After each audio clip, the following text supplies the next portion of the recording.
Hello and welcome to the podcast that asks the question, what can the kids watch? So we decided to go with that classic, The Blues Brothers. You've been wanting to watch the Blues Brothers for a little while, haven't you? As in, Yes. you've already seen it, but you wanted a rewatch Yes. of it. So the Blues Brothers from 1980, directed by John Landis, who we have talked about before because we've done the Three Amigos. Mm-hmm. Well, I wasn't born when Blues Brothers came out. I was just a couple of years later. Mm-hmm. But I definitely watched it on TV one night. Someone in my family, and I think it was my sister, probably was like, "Oh, you should watch this." And I have to say, the opening where Jake is coming out of prison and Elwood picks him up, I wasn't that bothered as a kid. And then the scene where they go to see the nun, which they refer to as the Penguin, and she beats them up for swearing and blaspheming. It has some kind of supernatural power. She's with God. Yeah. Yeah. That was good. That got me. I was like, okay. And then as soon as they go to church and Jake sees the light in church, I was hooked. I was like, oh my God. Or when he's doing all the backflips. Well, yeah, but just... Firstly, even before he sees the light, the enthusiasm and the dancing in the church and the fact it's James Brown. Now, I wouldn't have fucking known who James Brown was when I watched this, but I could tell it was impressive.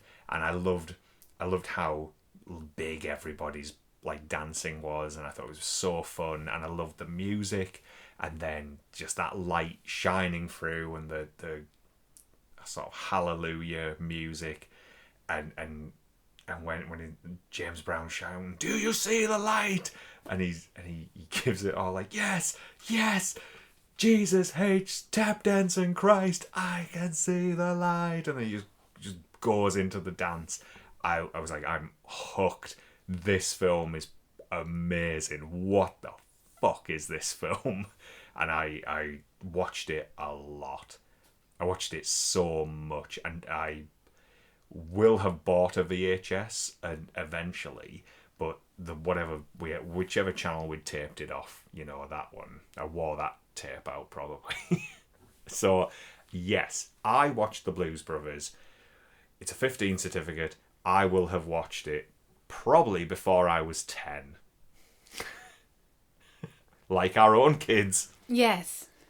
I fucking love it. And to be clear, the version we watched with them today was actually the extended cut, which came out in the early noughties, late 90s. They released it was the early noughties, because they released it on a DVD with the sequel, Blues Brothers 2000, which is shit. And they definitely were like, no one's gonna buy Blues Brothers 2000. Oh, what if we put deleted scenes back into Blues Brothers and package it with Blues Brothers 2000 and put it on DVD, and we'll put it out there for the world to have, and that's the only way we're going to shift Blues Brothers 2000. Have you seen Blues Brothers 2000? I don't think I have. Well, don't worry yourself. Some good songs in it, but Belushi his absence is felt. Have they replaced him with anyone else? Yeah, 3 people. Right, okay. A child, who I don't know if he ever went on to be anything, John Goodman, and I want to say the scientist that makes the Terminators in Terminator 2 Judgment Day, the one who has to, I think it's called Joe Morton, the actor. Pretty sure it's him. That's a bit random. Yeah, I can't remember what it was, but I remember seeing there was a sketch show around the time it came out, and they did a sketch each week that was alternative endings to major films. And for they did the alternative ending for Blues Brothers 2000, and it was just the police car turning up in a graveyard, and the 4 of them get out of the car and go to John Belushi's grave and start pissing on it.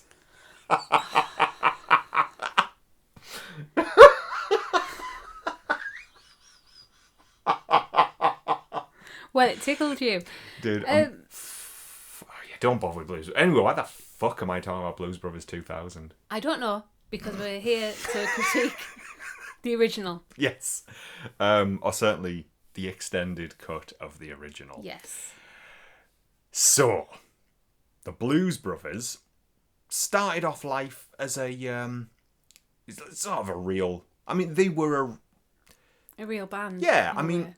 they 'Cause genuinely Dan were. Aykroyd- They toured. Yeah. They toured. And they performed music. They were a real band. Because Dan Aykroyd was a big blues fan, Yeah. and I think he introduced it to John Belushi. Belushi. Yeah, because Belushi was a heavy metal rock fan. Yeah. And it's like, we can bring this together. And did they do SNL? Yes, they were both on SNL, and the Blues Brothers have performed on SNL. Not dissimilar to Spinal Tap. Spinal Tap performed before they ended up making a film, but obviously the Spinal Tap film is a very different animal to the Blues Brothers. So yeah, and then the band around them, they're all real musicians, and you can tell in the film. You can see who were the ones who were more confident at performing as characters, and who were the ones who maybe are like, well, you're an amazing musician, but we won't give you as many lines because your delivery is not as sharp as, say, this guy over here and this guy, or that guy can handle this big scene, but you can't, so you can just stand here with this other character. But they're all incredible musicians, and it's fabulous. It's still fabulous. Like it kind of hurts me. It's so good. The performances, the songs are just... It's out of this amazing, world, yeah. and it gives all these at the time somewhat forgotten people like Cab Calloway, who's famous for doing Minnie the Moocher and does Minnie the Moocher in this film. He probably wouldn't have been a household name by 1980. Was it all disco then? I mean, yeah, there was a lot of disco, but disco was on the way out at that point as well, because obviously there was the whole thing in America, disco is dead. Whereas over here, disco didn't die. It just altered into, like, you know, all the sort of synth pop and stuff that we were absolutely bonkers for in the early 80s. Whereas America just flat out gave up on disco. Disco is dead. Hair metal, that's the new thing. And blues, rhythm and blues never got a fucking look in. And that's the magnificent thing about the Blues Brothers. It comes about at a time when that music isn't actually popular, and it's made popular by these two comedians who, although are being funny, are never fucking taking the piss out of the music. No. The music is perfect. And like John Lee Hooker is in there singing Boom Boom Boom. Ray Charles. My God, Ray Charles. What a fucking man he is. Aretha Franklin, yeah. She's like, oh. Do you know what? I almost, at the end of her performance, I almost stopped the film and put it back to the start of her performance. It is... God, it's an absolute showstopper. And the bonkers thing about it is, back to back, you've got the Aretha Franklin bit, then you've got the Ray Charles bit, and they're, oh my God, what huge, fantastic, big show-stopping moments. And they're two sequences that make it clear that this is a musical, especially the Aretha Franklin, because other bits are like, oh, well, they're performing. They go on stage and they perform, or music is playing that you can clearly hear is them singing, but it's background music to the scene. But then suddenly, when they're in that diner, they absolutely all burst out into a big musical number doing Think. And it follows the conventions of a musical. Suddenly, everybody in that scene is up and dancing and working with it. And the Ray Charles scene, no one on the street would be able to hear the music being played in that shop, but they're all part of it. Yeah, they're all dancing and stuff. Apparently it was really cold when they did that. And it doesn't look it. yeah, it was supposed to be in the summer. And so all these, apparently there's some behind the scene photos of like all these dancers huddling under blankets and things. Wow. And then they've got to go and perform this But tell you what, there's a lot of energy in there, so they'll have warmed up after dancing. That's They'll be like fine. that's like that advert I did. Was it the train station? Yeah, so the train station was decked out to look like it was all summer. Home base or Is something. it? Was it home base? I should know, shouldn't I? I was in the advert. Yes. But anyway, we shot that in March, and you could see in the advert the fog rolling into the station, and everyone's in there in shorts and t-shirt and Hawaiian shirts and things, and we're putting decking out and stuff, and moving plants and things around to make it all look summery. Everybody was fucking cold as fuck, except for me, because I was smart enough to take a really, really lightweight jacket that looked summery, and they were like, "Oh, you can keep that on. That looks appropriate." And I was like, "Thank you." So, but everyone else freezing their knackers off.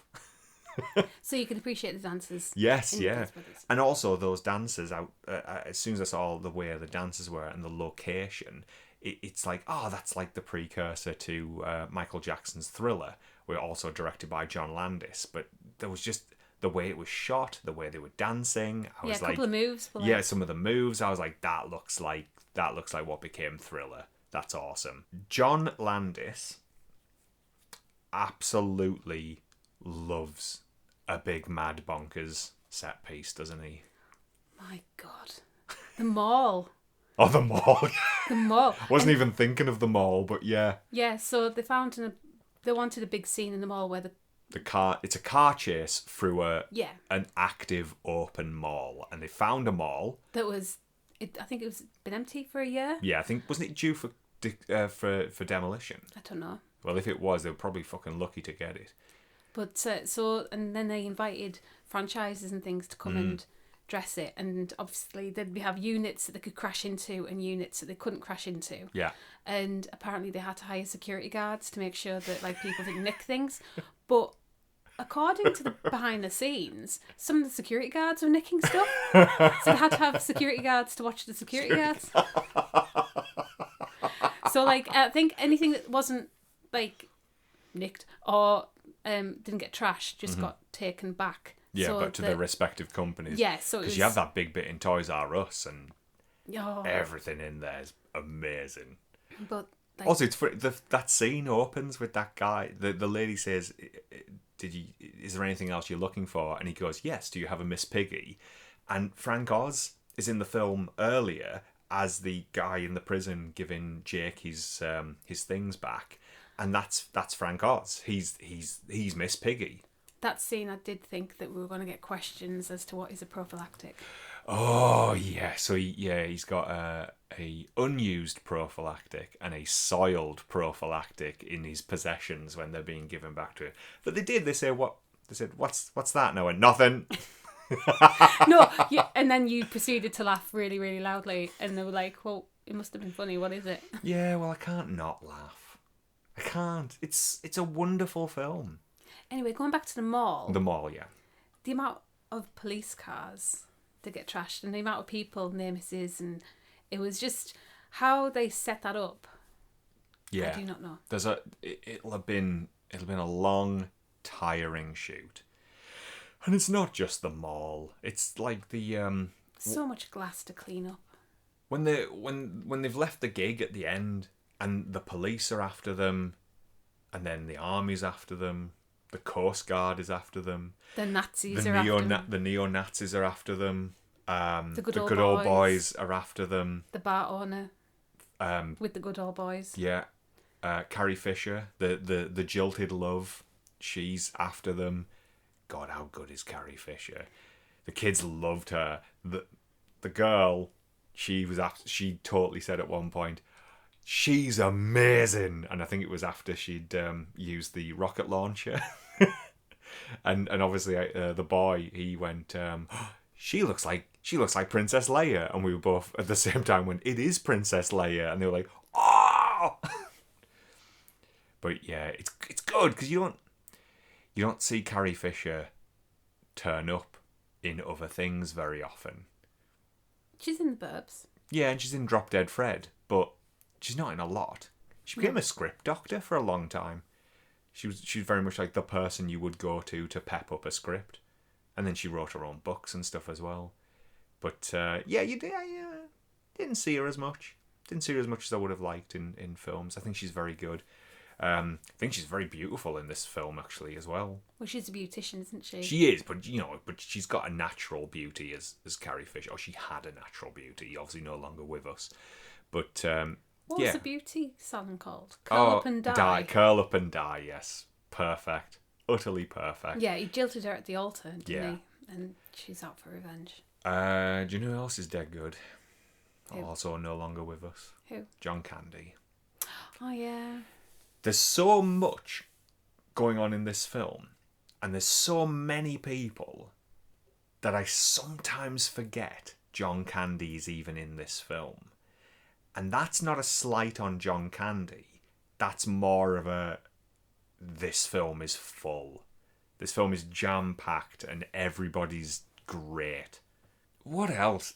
Let's discuss things that are possibly things that watching this with your kids you might be concerned about. So obviously there's the joke about the condom. A used condom and an unused condom. There's a lot of swearing. Loads. So Like, much swearing. Never say cunt, but there's so many fucks and fuckings and fuck. But it's not.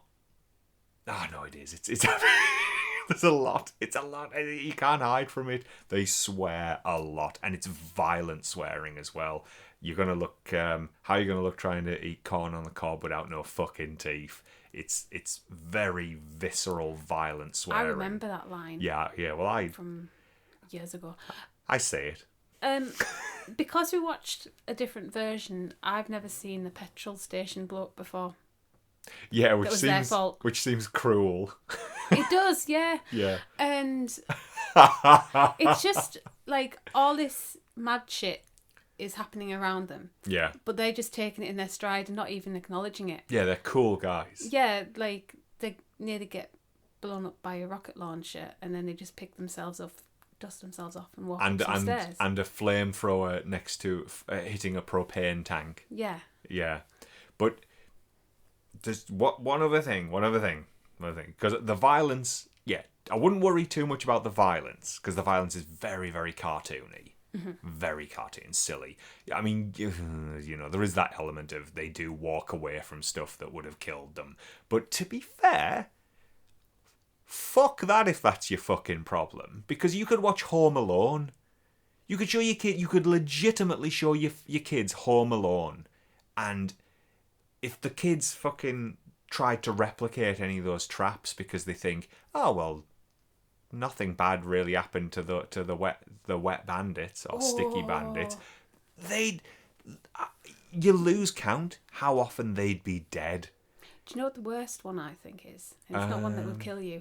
It's when he goes through the window. The bulbs. And he stands on the Christmas bulbs, yeah. and you're like, oh, but that's so painful. It's like glass. Yeah, that bothers me as well. But I also think it's in the second one, the big metal pipe that smacks them in the face and knocks them off the stairs. Well, I think the bricks from a height. Yeah, the bricks, yeah. So anyway, the point is, if that's your worry, there's a legit children's film out there that can cause your kids to do you some serious fucking damage. But yeah, it's very cartoony violence. There is a bit where Cab Calloway is talking about how he's going to be made homeless and how nobody, and they say, well, won't someone look after you or whatever, and he says, well, he refers to himself as the N-word and says a tired, broken down old N-word. Who's going to care about another thing? Yeah. But he's black, obviously, and he says it of himself. There is never a scene where anybody calls anyone that. Even the neo-Nazis. The neo-Nazis only ever spout off about... They're almost goading white people into rallying with them. Mm-hmm. In fact, most of their dialogue is them insulting white people who don't follow them. They never use the N-word or any other racial slur to describe anybody. So the only time the N-word is used is by a black person referring to themselves, and it's said in such a quick little sentence. I mean, our kids never even Yeah, clicked it. You tapped my notepad I did. as if to write it down. Yeah. But yeah, I mean, yeah, if you absolutely don't want to hear that word or have your kids hear that word, a character does say it. But honestly, it's quick. It's quick and it slides by. I would say you should show your kids this film. Well, it's the I know music as yeah, well. yeah. Yeah, because there's quite a few classic songs in there. But also, there's performers that you're not going to discover them other than this film. You'll discover them because of this film, and then you will go off and maybe you'll become maybe your kids will start loving James Brown or Cab Calloway or Ray Charles. And it's incredible music that deserves to be preserved, and I'm glad that this film exists and does that. And I own 2 different versions of this soundtrack, and great CDs. I had the soundtrack, Yeah. and I actually used to do Everybody Needs Somebody with my twin sister on karaoke quite a lot. In my early 20s. Yeah, it's hard to pick a favourite song. Yeah. Because they're all great. Yeah. I like, it's right at the start to be fair, I like She Caught the Katy. Left me a mule to ride. And a lot of people associate the piece of music as the Blues Brothers theme. That is the do do do do do do do do. Yeah. But that's actually that is the theme music from a 60s American private detective sort of cop show called Peter Gunn. It's actually called the Peter Gunn theme, and on the soundtrack it is listed as the Peter Gunn theme. But it obviously became synonymous with the Blues Brothers. But I also think the actual Blues Brothers theme, which the boy has been humming to himself a lot, is the one that goes that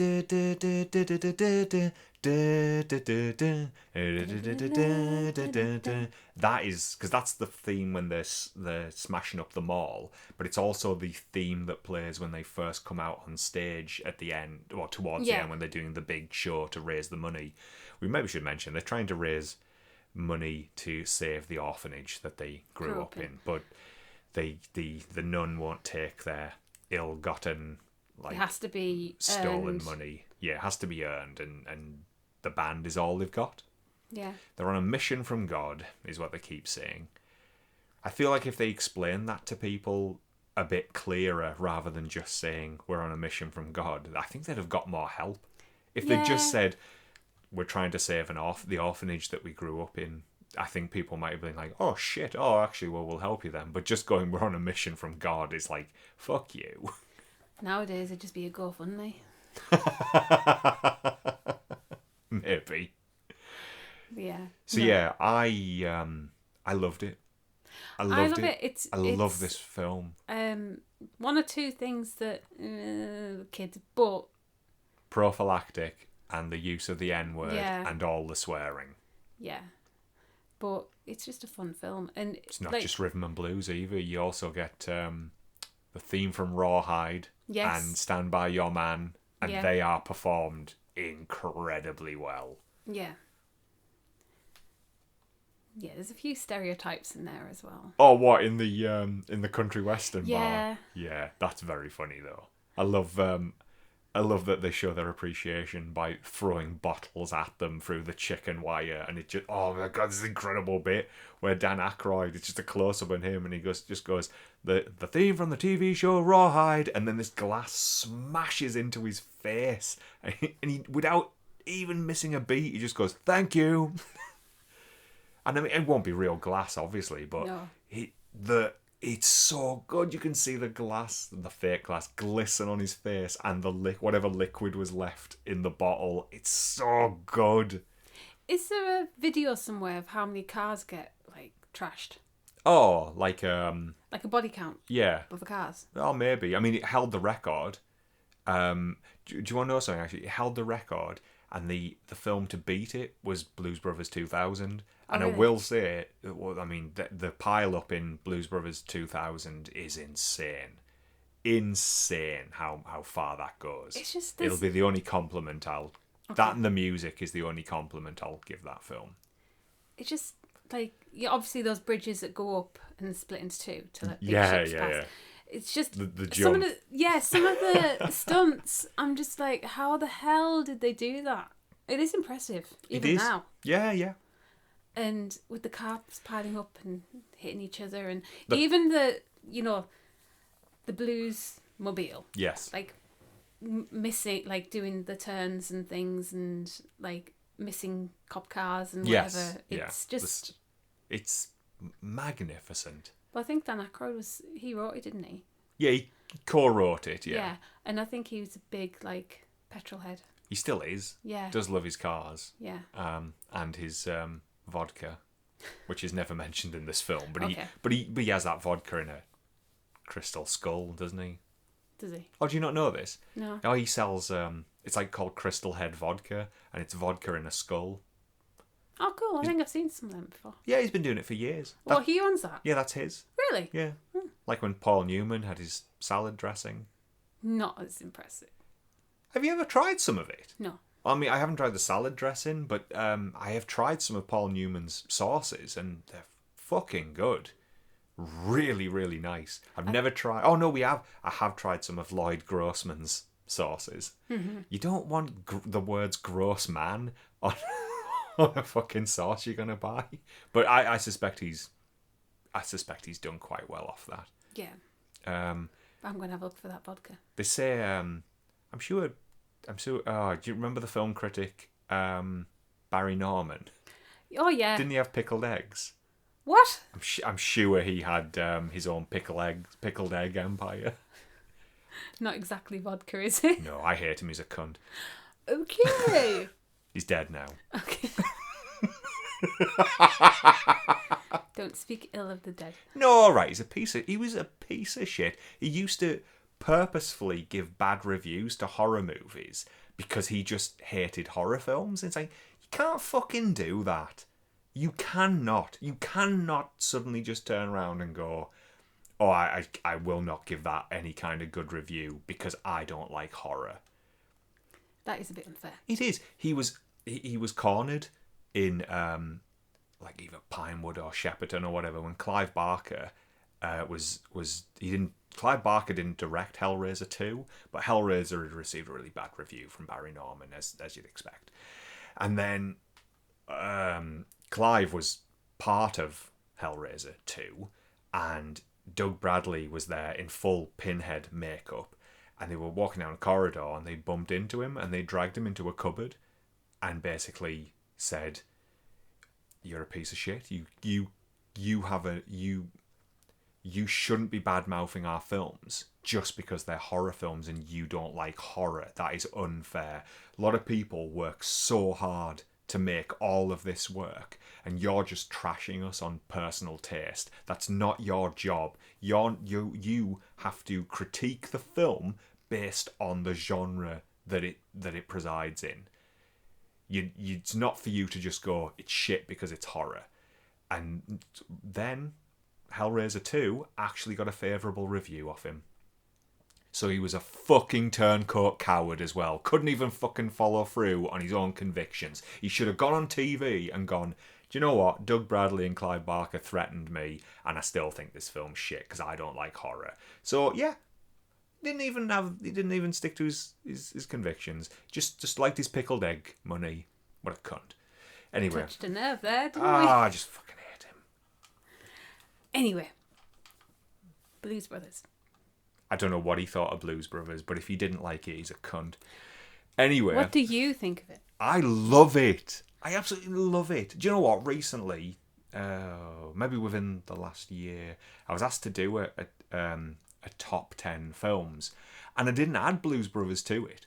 And it was a week later that I'd handed in the top 10, and this was for work. And I thought of Blues Brothers, which I hadn't watched in ages. And I was like, just walking my way through it in my mind. And every step of the way, I was like, yeah, that's a top 10 moment. That's a top 10 moment. That's a top 10 moment. That is a top 10. That's a fucking top 11 moment. It's fucking amazing. And then I really regretted, because I had a stipulation in my top 10 that I couldn't do anything that was a franchise.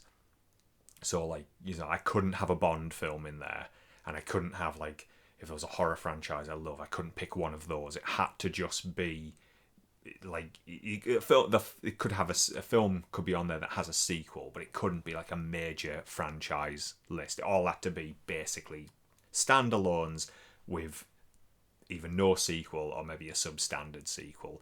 And Blues Brothers should have been on that list, and it wasn't, and I regret that. And now you're making up for it. Yeah, I'm just singing its praises as you should. You'd always sing the praises of Blues Brothers. It is one of the best films ever made.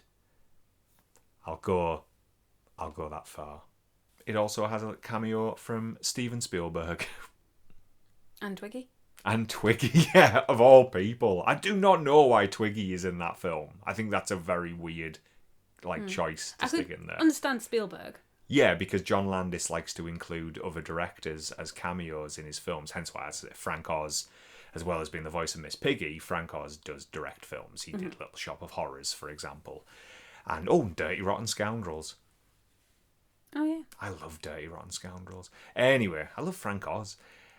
I love the Blues Brothers.